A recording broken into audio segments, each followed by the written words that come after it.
Hey, boss ladies. Welcome back to another episode of the Hey, Boss Lady podcast. I have the boss lady herself, Suzette Stevens, owner of OneSource Medical Billing Services, LLC. Hey, Suzette, how are you doing today? I am great. How are you? I'm doing fantastic. So tell everyone who you are and what you do. Okay.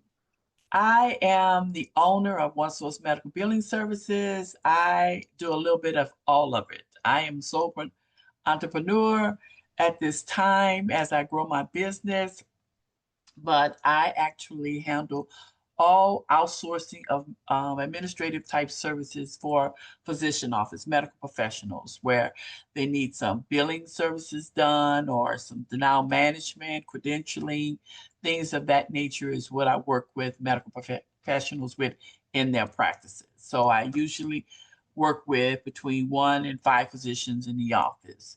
And so it's been a journey in learning the business aspect of it. I knew the operational piece of it. That was not hard for me. I've been in the healthcare industry over 30 years. I'm a certified coder, have a couple of masters, and just continuing my education and knowledge.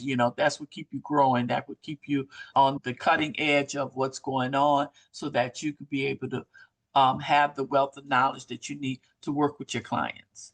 That's what they're paying you for. They're paying you for your knowledge. They're paying for what you know and your expertise in that particular field. Because as you know, a lot of medical professionals don't actually get the business side of practices when they're in medical school. They just get the medical piece of how to manage patients. And so that's where we come in as we offer outsourcing of services to different medical professionals in their practices. Sounds good. So tell us, how did you get to boss status and what was that journey like for you? The journey is the journey is, as you know, always not an easy journey. It's a learning journey.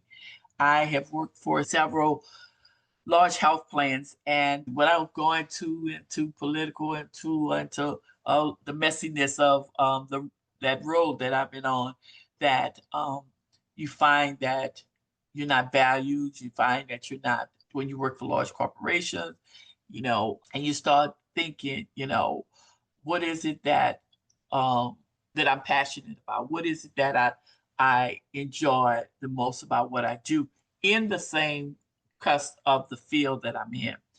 And so once I made that determination, I decided that, hey, it's time for you to go out and go on your own and and take back what you felt was being taken from you: opportunity, advancement, um, promotions, feeling valued, and that you appreciated for the service that you offer.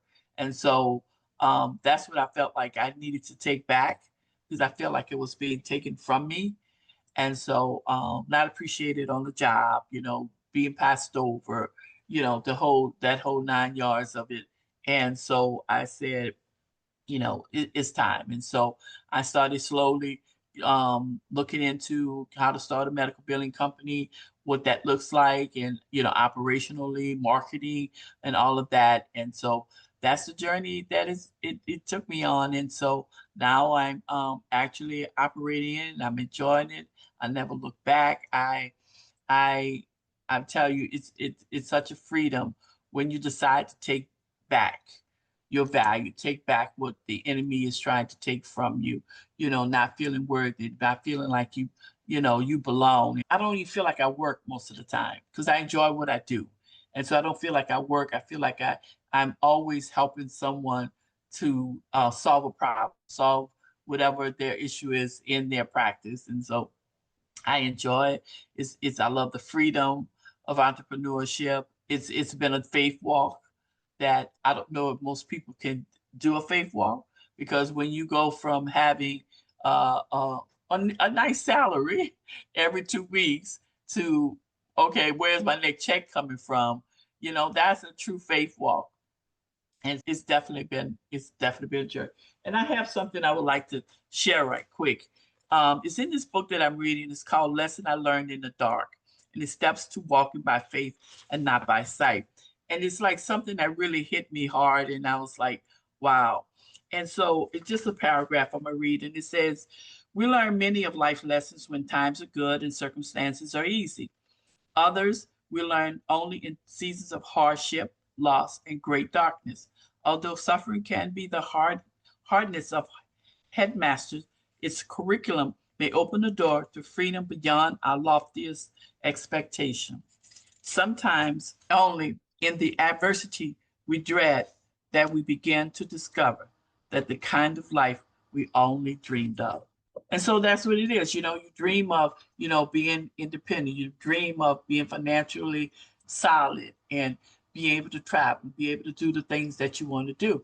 And so it's through the adversity, it was through all of that that I went through that I had to find out that, hey, you could do this. You can stand on your own 2 feet. Of course, it's made much prayer. And the Lord said, you set your income, you set what it is you want to do, not man. And so, looking at when it came down to raises, they only give 2%. And when it came down to bonuses, it was, oh, the company's not doing well. And, but then you see the CFOs and they're making billions of dollars. And you're like, wait a minute, you know, all of that we put into these jobs, and yet the compensation doesn't match what we put into it. And so that's why I took on the journey of being a boss lady. Oh, I love it. You sound so much like me. Like, seriously, everything that you stated is very identical to Yeah, what happened to me and what I was going through. And just you know how to do the work, and your department that you're working is very profitable, and the turnover rate of the staff that's under you is zero because don't nobody leave. You trying to like, why don't you go? Why don't you go do XYZ? But your team members is like, no, Candace, kind of want to stay with you. yeah, Um, and they don't recognize that. They don't see that. And I let them know, I'm like, hey, I'm never going to be what you think I should be as far as a manager because I'm going to put my people first. It's all about people. Because if you don't have the people, you don't have a company. yes, So, and I think they couldn't grasp that. yeah, So, yes. yeah, I And that, totally get it.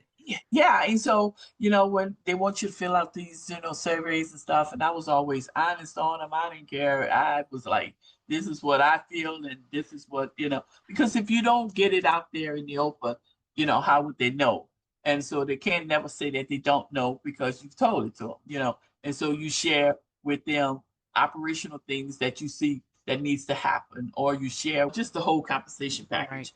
And so just this sharing, not a complaint, but sharing what you see and see it from your perspective. And I was seeing it was falling on deaf ears. And so it's like, okay, Suzette, you gotta make a change, and you have to figure out what that change will look like. And so I stepped out and never looked back, and I am enjoying the journey of entrepreneurship. Yes, it's definitely fun. It's fun. Yeah. I have lonely days too, but then that's when I'm like, I need to go to like a networking event or something like that. When I get lonely like that, and Yeah. it's there for you. If you don't want to be bothered with nobody, you don't have to be bothered with anyone. I love Absolutely. it. It's Absolutely. beautiful. Yes. Yes, I love Yes. it so much. Yeah. So, what's one pivot that surprised you the most and taught you something game changing about yourself?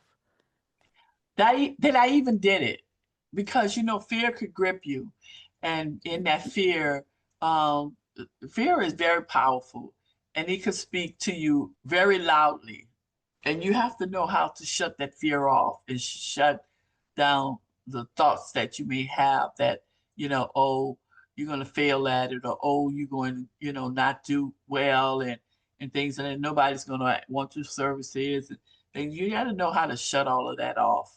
And then because fear is a powerful spirit, and you have to know how to combat that spirit, and how to move forward. So let's talk about seeking God in all that you do. If God is not in it, you will not be successful because we cannot do anything without Him. Yes. And so One of the things that when you're starting a business is that you have to be in a posture of always sowing. You always have to be in a posture of make sure you're tidying off your business. Make sure you're first fruiting off your business. If you don't understand first fruit, look it up, learn what that looks like. And I'm gonna tell you, offering your services to people if it's just some advice or how can you help someone else. And yes, is everybody trying to make a dollar? I get it. But then you have to also be a giver in all forms of that. And for everybody it could look different. But you do have to put yourself in the posture of being a giver. Because really entrepreneurship is giving. You giving of your time, you giving of your service, you giving of, many things. And so the top priority to keep yourself moving forward, you have to be a giver in all that you do in your business. And that's in the top of that is tithing and all first fruiting. Yes, I agree with you 100% on that. Like, I've seen, like, even when I was working my 9 to 5, when I gave a little bit more on my tithes, it seemed like the Lord increased it more to that extra that I was given. And I'm like, ooh, the Lord gave me a little bit more. I'm going to give a little bit more. And Yeah. it just kept increasing, increasing, and increasing. And I was like, wow, what happens if I give this much, type Yeah, of thing. because And at it's the end true. of the day, what people need to understand and stop having a closed fist is that you can't outgive God. Nope. You cannot outgive God. And so I did some consulting work and I told the Lord, every new client I get, I'm a first fruit off of that. And so I had this client and I just did some consulting work for her and she paid me and I gave the whole thing for first fruit. Now, do I need it? Yes, I do. But I trust God enough to know He knows how to multiply that and get it back to me. Because I can't do nothing with that little bit. I need a lot. And so I gave it and I'm just gonna watch God move, you know? Yes, I know Have to. 100%. Yeah, you gotta watch God move. And so you gotta know He a big enough God to do all that you need and That's and and right. yep, all that you need. And that is the key. Keep God first in all that you do. In all that you do. Amen to that. I love it. I love it Yeah. so much. So, as Yeah. you know, here at Hey Boss Ladies, we are all about connection and collaboration. What type of collaborations are you looking for right now? Just people that one can be a referral to me or basically know people that may need my type of services in a medical practice. You may be doing marketing for them or doing some content for a provider and you hear through conversation that they're having trouble with their denials or having need credentialing done or something that I could be offered as a referral to that provider. So really looking for referral partners and see how I can be of service to someone else. Also, the door is always open for me to, collaborate with anybody that's looking for some type of outlet of information or whatever, even if it's how you got started or, things of that nature. What did you do? How did you do it? There are a couple of some groups that I belong to on Facebook. And there's people out there that ask questions like, how do you use 1099 employees or do you do W-2? So, just questions of that nature may help someone also That sounds is in good. business. Yeah. Yes, I love it. So, how can people connect with you? I have a website and it's www.onesourcemedicalbillingservices with a S.com. The one is spelled out. And you can catch me on my website. I am on LinkedIn also. And my, last name is Stevens. And also my phone number is also listed on my website, which is both my cell number and my business number is on the website. Perfect. Yes, we'll definitely add those in the show notes. Well, thank you, Suzette. This has been wonderful. Thank you for coming on. Appreciate it. I appreciate the opportunity to reach out and share whatever nugget they have gotten from me today that it be a blessing to them and helping them to stay encouraged in their business. Yeah.